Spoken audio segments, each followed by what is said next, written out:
Un día Él regresará, en su presencia voy a estar, sin mancha ante Él, justificados por la fe en Jesús. En Jesús, fuerte soy, solo Él, mi roca es, sobre la tempestad, Él es Jesús. En Jesús, fuerte soy, solo Él, mi roca es, sobre la tempestad, Él es Rey.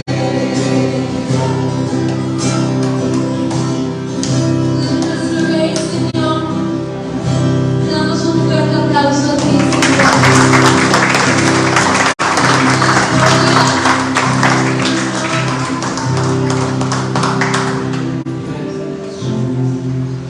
fuerte soy, solo Él, mi roca es, sobre la tempestad, Él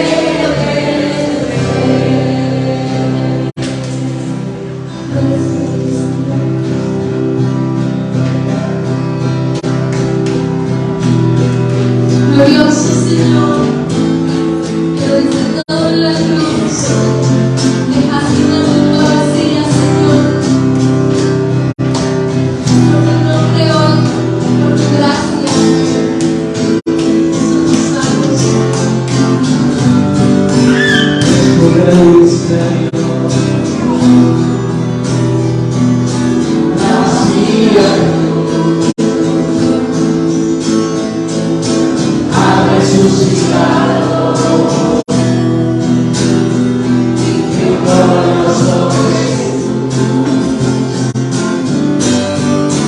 Es incomparable,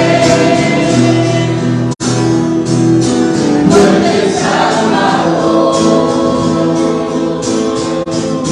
Él ha conquistado, el sepulcro venció.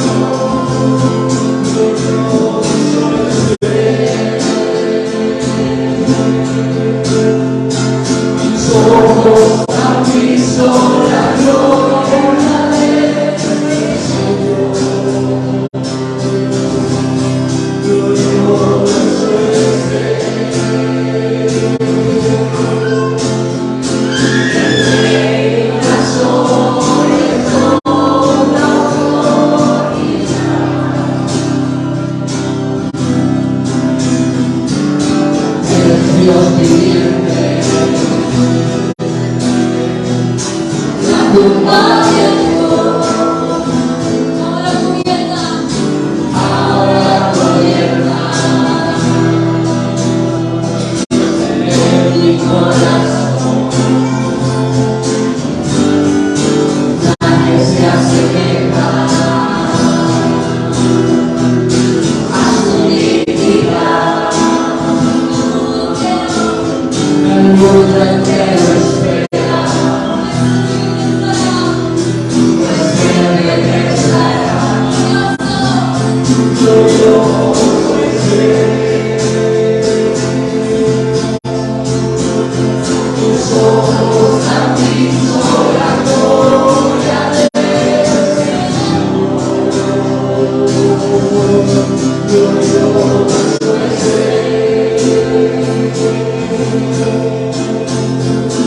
Él reina sobre toda autoridad. Glorioso es Él. Glorioso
Mis ojos han visto la gloria del Señor. Glorioso es Él reina sobre toda autoridad. Glorioso es Él, glorioso es Él,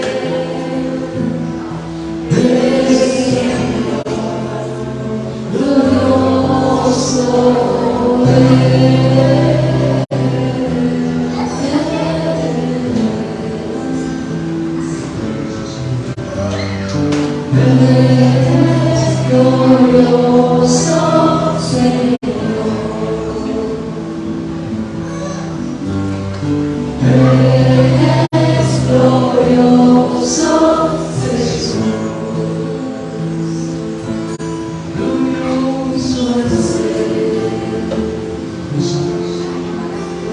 mis ojos han visto la gloria del Señor.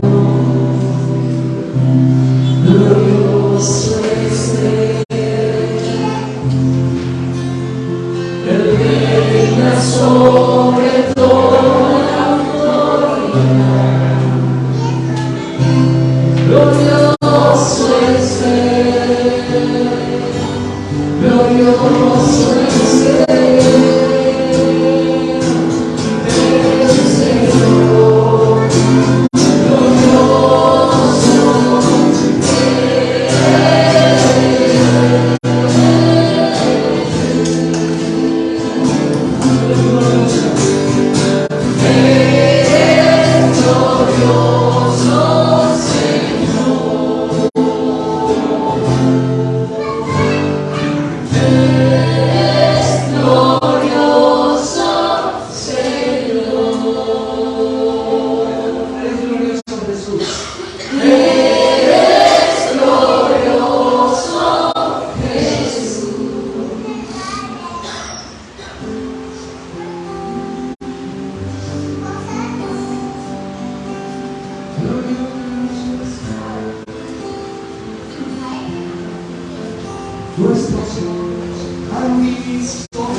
Bien, hermanos, los chicos, los niños. Cuídense de no practicar su justicia delante de los hombres para ser vistos por ellos. De otra manera no tendrán recompensa de su Padre que está en los cielos. Por eso cuando des limosna, no toques trompeta delante de ti como hacen los hipócritas en las sinagogas y en las calles para ser alabados por los hombres. En verdad les digo que ya han recibido su recompensa. Pero tú cuando des limosna, que no sepa tu mano izquierda lo que hace tu derecha, para que tu limosna sea en secreto, y tu Padre que ve en lo secreto te recompensará. Cuando ustedes oren, no sean como los hipócritas, porque a ellos les gusta ponerse en pie y orar en las sinagogas y en las esquinas de las calles para ser vistos por los hombres. En verdad les digo que ya han recibido su recompensa.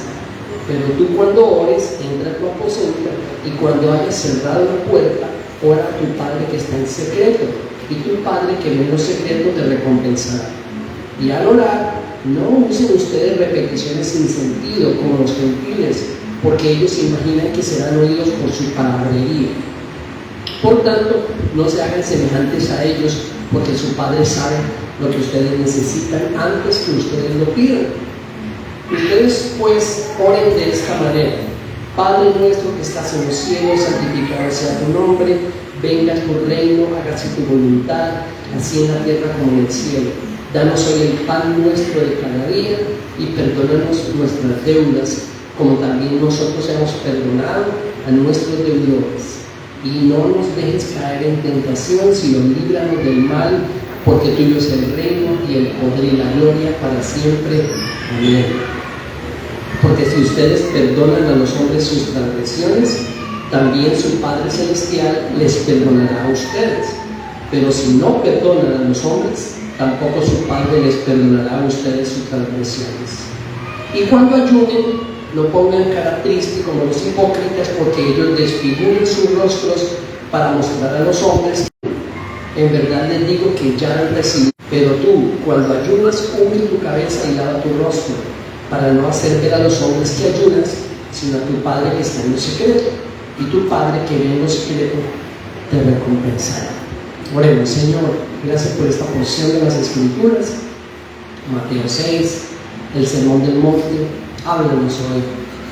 Hablando de eso, y sigue hablando de lo mismo, la misma línea de pensamiento nos conecta con la idea equivocada de tratar de agradar a Dios por medios humanos, tratar de agradar a Dios por nuestra justicia, que ahora en el capítulo 6 se traduce en estas disciplinas espirituales, o en teología se conocen como los medios de gracia, que son la oración, el ayuno y el dar limosnas, o dar servir. Oh, claro que sí, eso es lo que está diciendo. De hecho, era lo que los religiosos hacían. Por favor. Monedas para que sonaran bien duro. Cuenten, para que sepan cuánto dimos. ¿No? Eso hacían en cuanto a dar limosna. Y luego dicen, miren lo que hacen con la oración. En el 5, cuando oren, no sean como los hipócritas. A ellos les gusta ponerse en pie y orar en las sinagogas, en las esquinas de las calles, para que los hombres los que lo vean. Aquí se cuánto oro yo. Hoy eso no ha cambiado mucho. Al día de hoy, en nuestro contexto cristiano evangélico, es absolutamente común escuchar predicadores decir: ay, hermano, yo quería comentarles que esta semana, como yo oro de 5 a 9 de la mañana, de 5 de la mañana estoy llegando al Padre hasta las 9 de la mañana. Yo solo quería comentarles que yo oro cada día de 5 a 9. O hermano, ¿usted sí está orando a las 4 de la mañana como yo? Uy, hermano, uy, no, yo a las 4 de la mañana cada día, no me lo está preguntando, pero para que sepa. Eso no ha cambiado mucho. El Señor nos conecta con la oración, el ayuno y las limosnas en la misma idea de que pueden llegar a ser simplemente prácticas inútiles de una justicia humana basada en las obras y en lo que nosotros hacemos para tratar de agradar a Dios. Ese es el contexto de Mateo 6, hablando de la oración, las limosnas y el ayuno. Hoy yo solamente voy a hablar de la oración y el ayuno y dejemos las limosnas para después. Aunque las ofrendas sí las recogemos aquí. El Señor Jesús comienza hablando de la oración y del ayuno, mostrándonos lo que no es la oración y el ayuno. En primer lugar, no son en esencia la oración y el ayuno, no son en esencia prácticas públicas. No son prácticas públicas para jactarse delante de los hombres.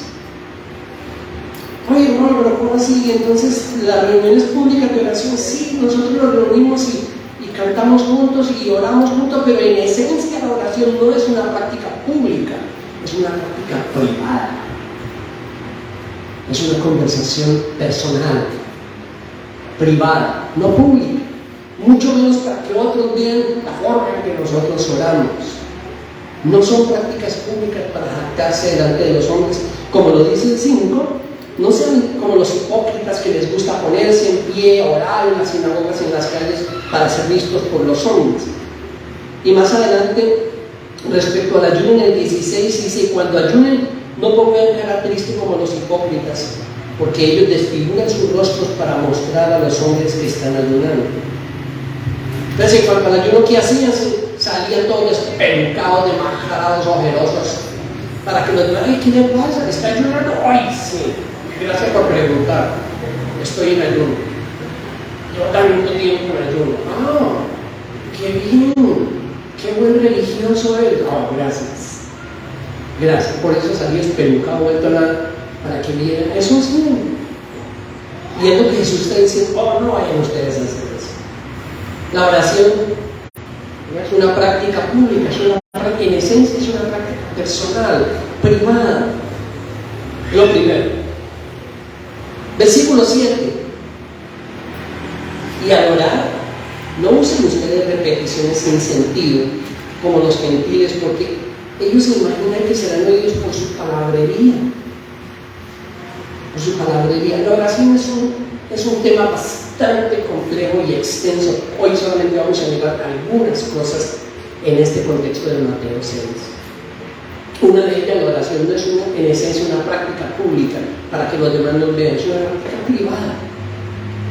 Y si pusimos atención a lo que vimos, el Señor lo pone acá en el contexto de vayan más bien, entren en su lugar, cierren la puerta de allá, ustedes con Dios, hablen allá. Eso no es una práctica pública, es una práctica privada. Lo segundo,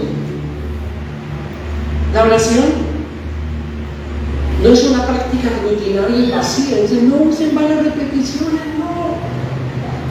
Y entonces nosotros, en el contexto cristiano evangélico, inmediatamente, oh, claro, hacíamos eso antes, ¿no? Y usted rece y diga cosas sin sentido. Resulta que hoy día también estamos llenos de prácticas, de repeticiones sin sentido. Una de las más tristes es que usamos el nombre de Jesús para todo. Y nos hemos llegado a convencer que el nombre de Jesús es una palabra mágica. Y esa palabra mágica funciona para protegerme del perro bravo o para que... Yo tengo unos amigos que ellos reprendían los semáforos en rojo para que cambiaran a verde, porque ellos eran los hijos de Dios. Entonces veían el semáforo, no estoy mintiendo, veían el semáforo en rojo, te reprendo, cambia en el nombre de Jesús. Entonces el nombre de Jesús tristemente se ha vuelto para muchos de nosotros una vana repetición. Y el Señor dice, no usen vanas repeticiones, como los gentiles que creen que van a ser oídos. ¿Por qué? Por su palabrería. Y en eso también nos equivocamos. Mientras más complicada, más rara palabra, más enredadas usemos, no son prácticas. Yo podría decir también que no solo por la palabrería, pero por la rutina. Por la rutina. Yo creo que debemos estar agradecidos todos los días por los alimentos, pero a veces la relación con los alimentos se convierte en una rutina vacía, sin sentido. Entonces a veces uno está visitando a algunas personas y le ofrecen un alimento y muchas gracias, y uno comienza a uy, no. No, sí, pues, perdón, oremos. El hecho de que yo en ese momento no haga una oración no significa que yo no estoy agradecido por los alimentos. Pero lo hemos vuelto rutina, lo hemos vuelto ley, lo hemos vuelto costumbre. Entonces, no solamente palabrerías, pero rutina o intensidad. Nos hemos convencido de que necesitamos molestar a Dios hasta que. Pero yo coloqué aquí torcerle el brazo hasta que lo responda. Entonces, es común también escuchar muchas veces a gente que cristiana o evangélica, como que no me llamarlo así, no, que está orando y ya no tanto tiempo orando y el Señor nada que me responde, y el otro le dice, es que te falta intensidad en la oración. O hoy en día, muy famosas en las redes sociales, las cadenas de oración. Si encuentras 10 personas que oren por lo que tú estás orando, lo más posible es que vas a recibir la respuesta. Entonces la idea es, nos falta número de oraciones. Falta que le pongamos número, ¿no? Si quieres la respuesta del Señor, necesitas 48.235 oraciones de diferentes personas. Palabrería, intensidad, rutina, duración. ¿Cuántas horas tu hermano cada día? No es que yo quiera contarte cuántas horas yo, pero solo para preguntarte, ¿no? Para ayudarte espiritualmente. ¿Cuántas horas estás orando? ¿A qué horas te levantas? ¿Cuánto tiempo oras? Hermano, en el contexto de lo que Jesús enseña sobre oración, no tiene nada que ver ni con palabrerías, ni con intensidad, ni con el tiempo o las horas que nosotros oremos, ni con el rito que lo hemos convertido, la rutina en la que lo convertimos. Eso no es oración. Esa no es la oración de Mateo capítulo 6. Esa no es la oración de Lucas capítulo 11. Versículo 8. Por tanto, no se hagan semejantes a ellos, porque su Padre sabe lo que ustedes necesitan antes de que ustedes se lo pidan. ¡Claro! Por supuesto. Pero a veces creemos que no. A veces estamos convencidos que la oración es para dejarle saber a Dios lo que necesitamos. Y si no nos pone atención, pues entonces le torcemos el brazo con más oración, con más intensidad y con ayuno. A ver si nos escucha, a ver si por fin se da por enterado de que estamos necesitados. La oración no es para dejarle saber al Señor qué necesitamos. Él lo sabe antes de que lo necesitáramos siquiera. Antes de que oremos, Él sabe lo que vamos a decir, lo que vamos a pedir, lo que estamos necesitando. Él sabe. Entonces la oración no es para dejarle saber a Dios lo que necesitamos o torcerle el brazo. Deja eso de las cadenas de oración. No depende de cuántos estén orando por él. ¿Debemos orar uno por otro? Sí, claro. Eso es una cosa muy diferente. Muy diferente. Pero no depende de cuántos estén orando por una petición para que el Señor responda. O de qué intensidad. O de, no, es que estás orando, no estás orando muy tarde. Muy tarde, mediodía, ya que. A las 5 de la mañana. A esa hora. La Biblia no dice. La Biblia no lo dice. Eso no es la oración. Esta, muy importante, la oración no es una fórmula mágica que desata el poder de Dios. Yo creo que yo pude haber leído cientos de comentarios en las últimas semanas acerca de la oración y el ayuno, donde toda esta cantidad de personas, y predicadores, y pastores y maestros decían, la oración desata el poder de Dios. No es verdad. No es verdad. Es más, es peligroso creer eso. Porque hemos hecho del Señor un ídolo. Un ídolo. Que haciendo ciertas cosas y ciertos trucos, entonces desatamos su poder y ahora tenemos el poder. Podemos hacer lo que nosotros queramos. Es mentira. Jamás sucede así. La oración o el ayuno o cualquier disciplina espiritual en ninguna manera son armas, dicen ellos, para desatar el poder de Dios. Desatar el poder. Primero pongamos atención a eso. ¿Qué significa eso? Desatar el poder de Dios. ¿Está atado el Señor? Desatar el poder de Dios. Pongámosle sentido a eso. No tiene sentido bíblicamente hablando. No es una fórmula mágica que desata el poder de Dios. Estaba comentando anoche con algunos aquí. Uno de los libros más vendidos en la historia de los cristianos en América del Norte y también aquí en toda la América es un librito que se llama La oración de Jabes. Miren, vendieron de esos libros millones de millones. ¿De qué te trata el libro? El libro es una fórmula mágica. Una oración, una fórmula mágica. El señor Jabes, ni sabemos quién fue, por allá aparece en Crónicas, donde dice, y Jabes hizo una oración a Dios y le dijo, Señor, ayúdame, voy a colocarme parafraseando, Señor, ayúdame, prospérame, y al final de la oración dice, y líbrame de todo mal. Y el Señor se lo concedió. Inmediatamente la oración. Y aquí está la oración mágica, el truco. Si tú oras así, como Jabes, ponle la firma. Ponle la firma. Lo que más me asombra a mí es que eso no funciona. Y entonces, ¿cómo la gente cree que sí? ¿Cómo la gente cree que sí funciona? Y millones y millones corren detrás de todas estas palabrerías. La oración no es ninguna fórmula mágica que desata el poder de Dios. El poder de Dios no está atado, no para desatarlo. Entonces, ¿qué es la oración? Si no es nada de eso que acabamos de decir, hermanos, seamos sinceros, comenzando por mí mismo, creo que todos nosotros de alguna u otra manera estamos involucrados en alguna de esas cosas, porque las hemos aprendido. Y necesitamos decir, un momentito, no. ¿Dónde está esto en la escritura? No está en ninguna parte, ni la rutina, ni la palabrería, ni la magia de desatar el poder de Dios. Todo eso es mentira. ¿Qué es la oración? Ustedes van a orar así. Versículo 9. Ustedes oren de esta manera. Padre. Ahí paramos. Si ustedes van a hablar así, van a decir, Padre nuestro. Entonces ya Jesús no lo coloca como una práctica pública para jactarse o envanecerse, sino que dice que la oración es una comunicación privada entre un padre y un hijo. Eso es una comunicación privada entre un padre y un hijo.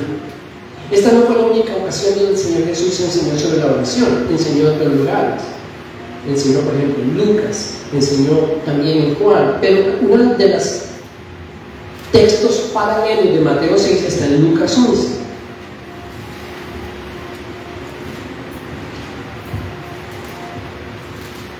En Lucas 11,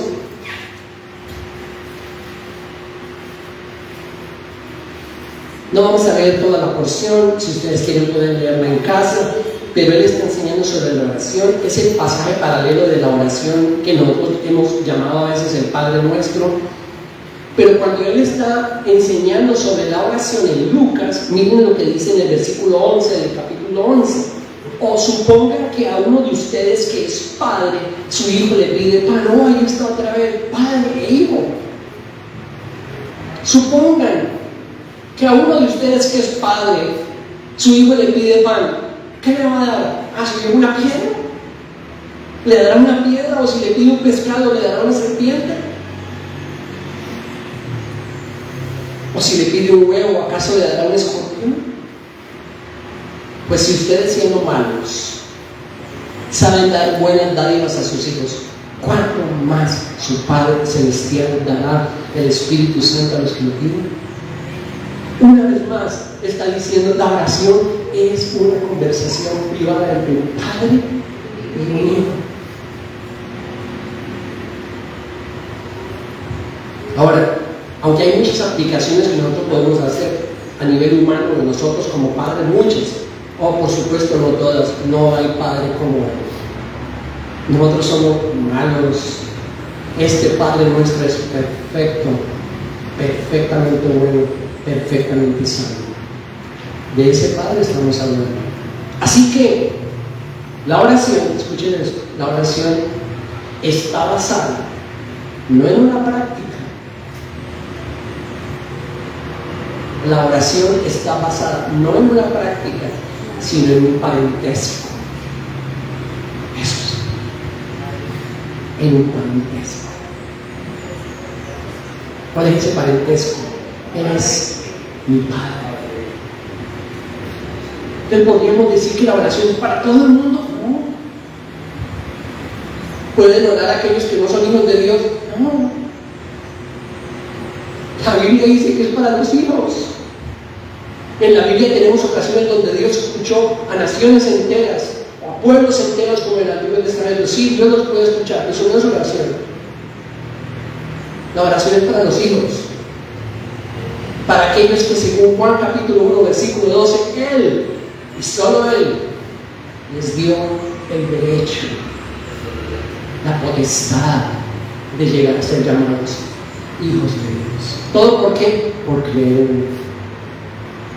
A los que creen en su nombre, Juan 1:12, a todos los que le recibieron, a los que creen en su nombre, les ha dado la potestad, el derecho, el título, la adopción de llegar a ser llamados hijos de Dios.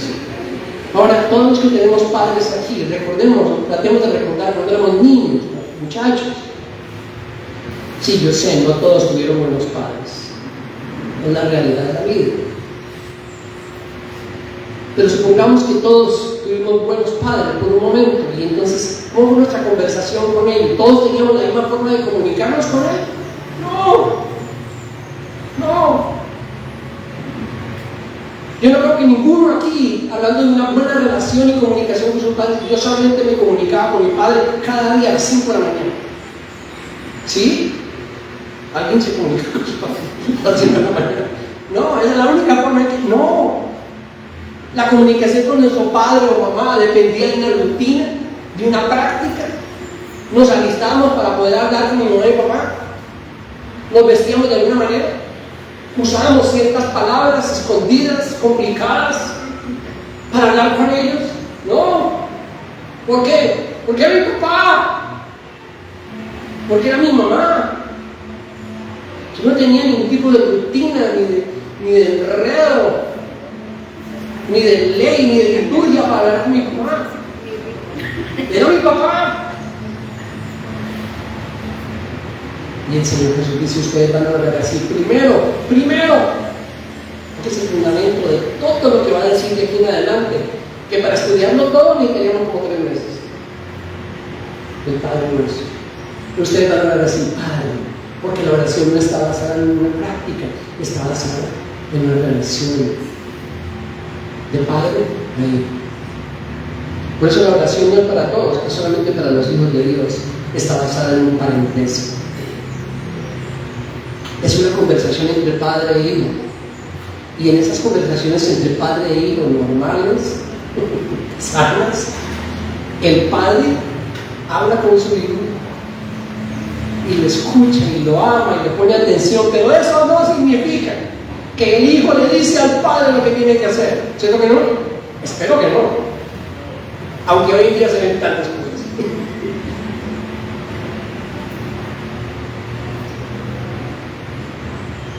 En una conversación sana entre un padre y un hijo, es una conversación abierta. Repito, uno no necesita ningún tipo de horario, ni práctica, ni palabras. Uno habla con su padre, pero en una sana relación uno nunca le dice al padre lo que tiene que hacer.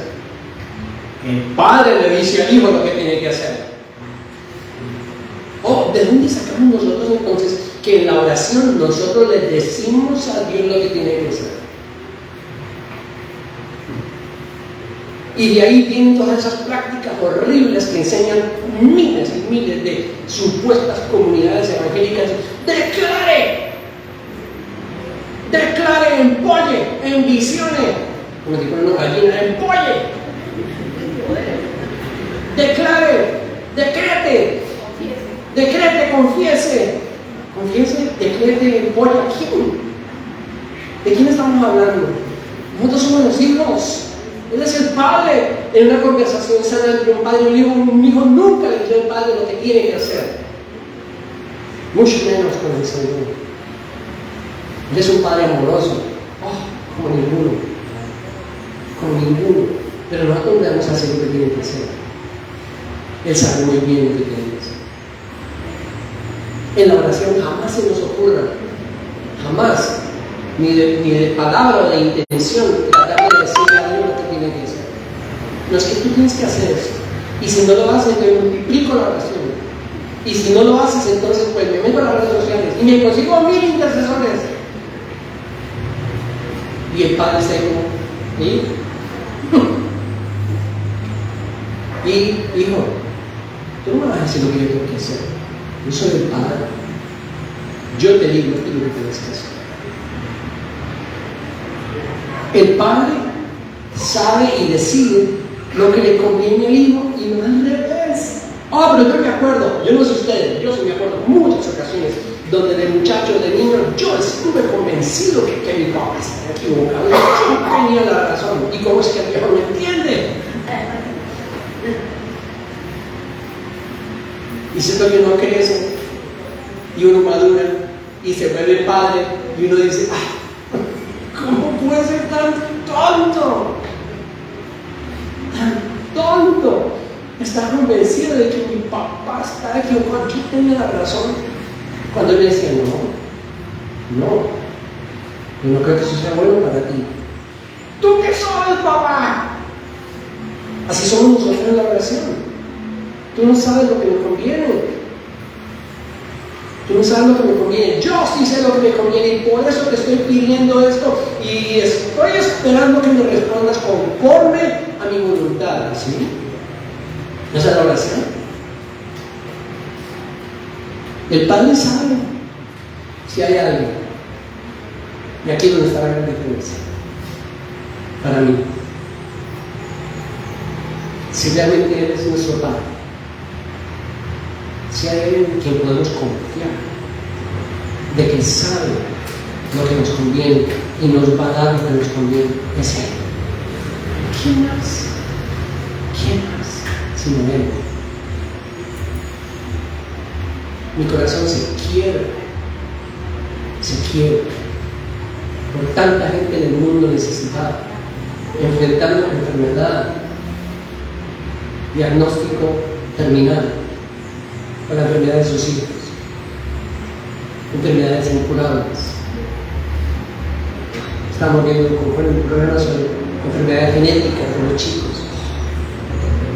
Nos quiebra el corazón, pero peor, cuando al acercarse a contextos religiosos, los religiosos, sean cristianos o católicos o de cualquier denominación, les dicen: es su culpa. Usted no ha orado suficiente. Usted no ha decretado suficiente. Usted no tiene fe. No es culpa mía. Usted me lo trajo aquí porque yo soy ungido. Yo oré por él, me dejó la ofrenda y no sucedió. Es culpa. No hemos sido enseñados que este Padre nuestro es tan absolutamente bueno y perfecto que podemos confiar en Él, no importa qué. No importa qué. Porque nuestra oración jamás cambia la voluntad de Dios. Nuestra oración nunca cambia la voluntad de Dios. No fue diseñada para eso. No fue: ¡ay, un momentito! Es que usted, pastor, no ha leído en el Antiguo Testamento cómo Moisés intercedió por el pueblo y Dios le dijo a Moisés: yo voy a destruirlos. Y Moisés dijo: no, por favor, no, destrúyeme a mí. Y entonces luego la Biblia dice que el Señor se arrepintió de lo que iba a hacer. ¿Cómo entender eso entonces si usted lo que está diciendo es que nuestra oración jamás cambia la voluntad de Él? Nunca. La voluntad de Él está determinada. Y lo que Él hizo fue decirle a Moisés: Moisés, voy a parafrasear, Moisés, voy a probar tu corazón. Yo sé lo que voy a hacer. Yo ya tengo determinado lo que voy a hacer, pero voy a probar para ver si tu corazón está cerca de mí o no. Moisés, voy a destruir este pueblo. Moisés pudo haber dicho: ah, bueno, Señor. Es más, el Señor le dijo en Éxodo capítulo 33: voy a destruir ese pueblo y de ti voy a hacer un pueblo nuevo, mejor, mucho más grande. Y Moisés pudo haber dicho: bueno, Señor, pues qué lástima, ¿no? Este pueblo, bórralos a todos y dame ese pueblo nuevo. Y entonces el Señor le ha dicho: oh, Moisés, fallaste. Estás muy lejos de mi corazón. Yo desde hace muchísimo tiempo, desde la eternidad, antes de que tú oraras, antes de que yo ya había decidido perdonarlos. Nunca nuestra oración cambia la voluntad de Dios. ¿Sabe quién sabe eso? El Señor Jesús. El Señor Jesús. Mateo 26.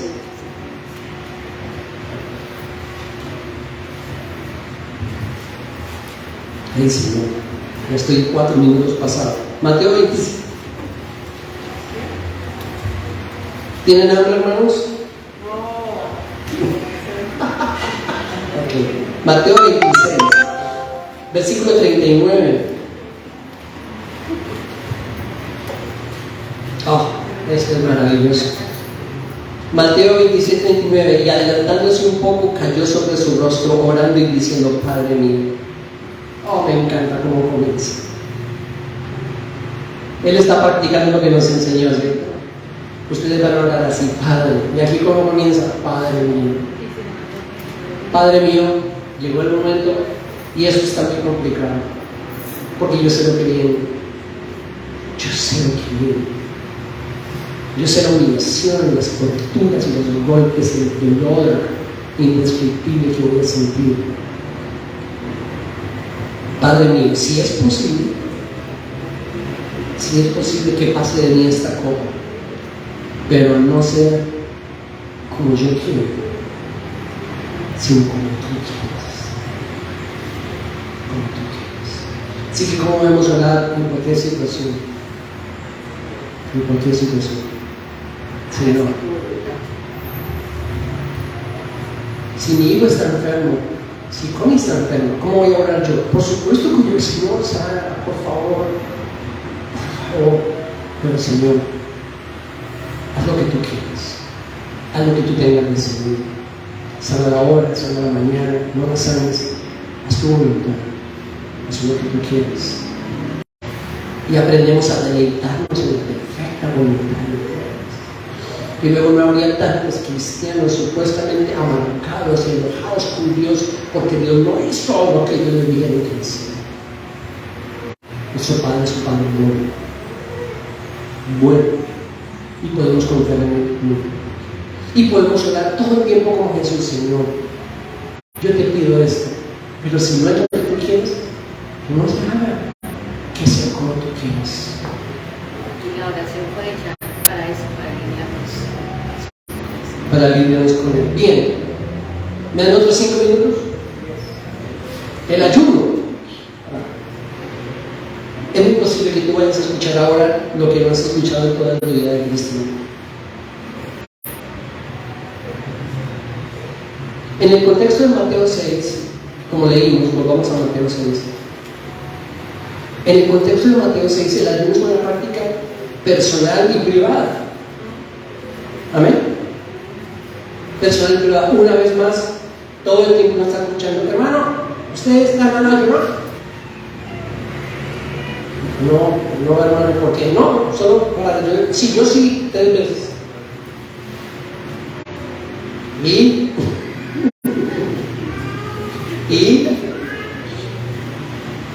el ayuno en el contexto de Mateo 6 es una práctica privada, una disciplina espiritual privada, personal. Por eso nosotros aquí no tenemos ayunos congregacionales. ¿Por qué no tenemos aquí ayunos congregacionales? Pues porque no lo vemos en las Escrituras. Es una práctica personal y privada.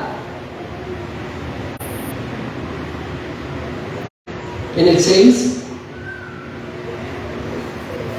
17, tú cuando ayunes unge tu cabeza y lava tu rostro, para no hacer ver a los hombres que ayunan, sino a tu Padre que está en secreto, y tu Padre que ve en lo secreto te recompensará. Lo mismo en la oración, una práctica personal, privada entre Dios y cada persona.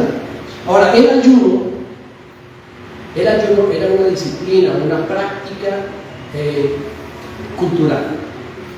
No solamente del pueblo hebreo, de los judíos, de muchos otros pueblos. Hasta hoy en día, los únicos que ayunan no son los cristianos.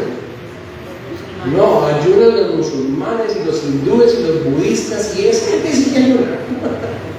Entonces es una práctica cultural de muchos pueblos a través de toda la historia. Cuando nosotros lo vemos en el tiempo del Señor Jesús, esa práctica era parte de la cultura judía. Sin embargo, en el Antiguo Testamento, aunque encontramos muchos tipos de ayunos y gente y pueblos ayunando, en el Antiguo Testamento un solo mandamiento se refería al ayuno: el día de la expiación.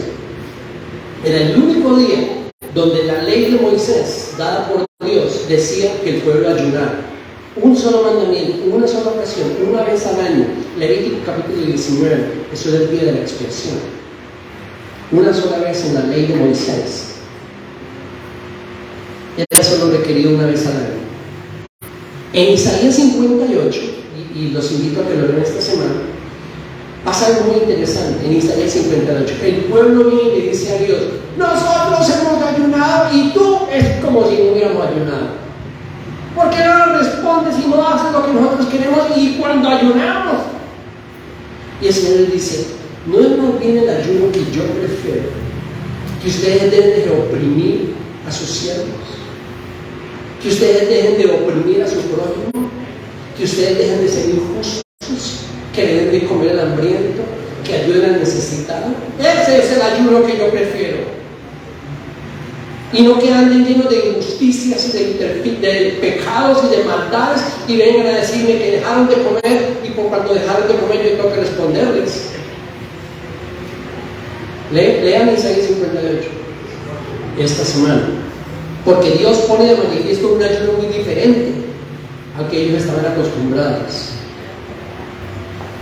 Si llegamos al Nuevo Testamento, no hay ningún mandamiento en el Nuevo Testamento donde se nos diga que debemos ayunar. Ninguno. Ojo a esto porque es muy importante. La gran mayoría de personas que ayunan dicen, hermano, pero usted no lo ve. Mira el Antiguo Testamento y mira ahora en el Nuevo, y hubo gente que ayunó. Entonces mi respuesta es, bueno, eso es verdad, pero hubo gente en el Antiguo y en el Nuevo Testamento que hizo muchas otras cosas que ustedes no hacen. ¿Por qué no las hacen?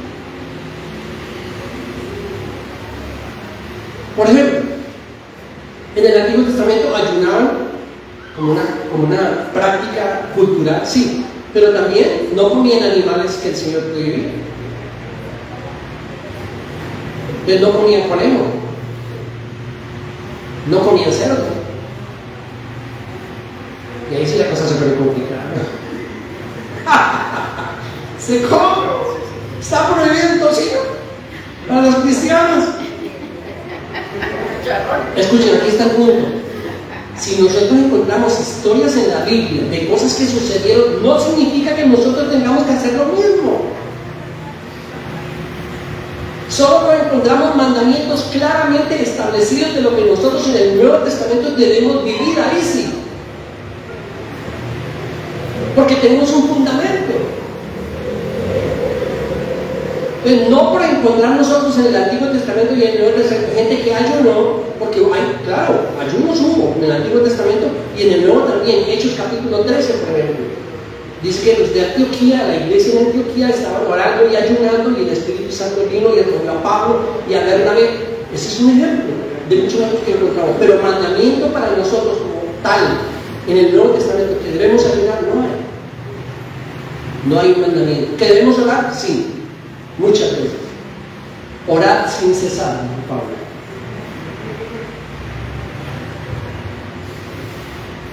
Entonces, para resumir, porque debo terminar, creo que en prácticas como el ayuno, yo considero que debemos dejarlo a la voluntad de cada persona. Y como Pablo dijo, los que ayunan, que no nos juzguen a nosotros los que no ayunamos. Y los que no ayunamos, que no juzguen a los que ayunan. Porque creo que es una disciplina, una práctica que cada uno debe decir si lo hace o no. La razón es muy diferente. Encontramos claramente ordenado en el Nuevo Testamento que debemos orar, pero en la buena forma, y no en todo lo que acabamos de ver que no debemos hacer. Por último, dos aspectos para mí preocupantes y antibíblicos del ayuno que hoy en día muchos practican. Creo que debe ser algo que cada uno decida, repito. Los que ayunan, los que no ayunan. Pero estos dos aspectos del ayuno de muchos sí son preocupantes porque son antibíblicos. El primero, el ayuno como un truco mágico que desata un poder sobrenatural. No, es que imagínense que yo he orado por esto y estoy esperando el milagrito del Señor y nada que se me ocurre el milagrito. Esto le falta ayunar. Le falta ayunar porque el ayuno es el truco. Si usted ora, bien, pero el ayuno, mire, el ayuno es un refuerzo a la oración que usted va a obtener la respuesta. Entonces es un truco mágico que desata un poder sobrenatural, el ayuno. No es la Biblia, no es las Escrituras. Eso es hechicería, magia. Y el otro, el ayuno es un sacrificio a través del cual nos ganamos el favor de Dios. Hermano, tan necesitado que usted ofrezca un ayunito al Señor. Díganle al Señor que usted va a ofrecer un ayunito y verá que el Señor se agrada, se conmueve. Para mí bueno, ambos son muy peligrosos, pero el segundo me enoja mucho. ¿Saben por qué me enoja? Porque no hay ningún sacrificio, ninguno, que pueda ayudarme al sacrificio de Cristo, que fue absolutamente completo y perfecto. Amén. Y cuando le tratamos de quitar a la obra expiatoria de Cristo su eficacia y su totalidad, eso me enoja. De cualquier forma, porque eso fue lo que nos enseñaron y es parte de la cultura. Podemos hacer sacrificios para Dios y ganarnos su favor. No, ninguno, porque estamos bajo un sacrificio que ocurre todo y no necesita ninguna ayuda.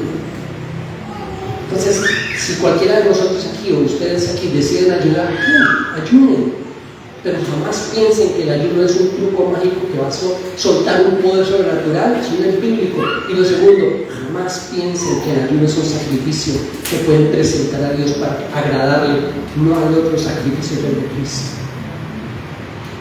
Ningún otro. Y en ese estamos absolutamente completos y seguros. ¿Amén? ¿Cuántos sentían, hermanos? Señor, gracias por tu palabra en Mateo 6 sobre la oración, el ayuno, todas estas disciplinas espirituales. Oramos que nos ayudes a meditar en esto, a encontrar aquellas prácticas que no son bíblicas y que nosotros vivimos para dejarlas, y más bien acercarnos cada vez más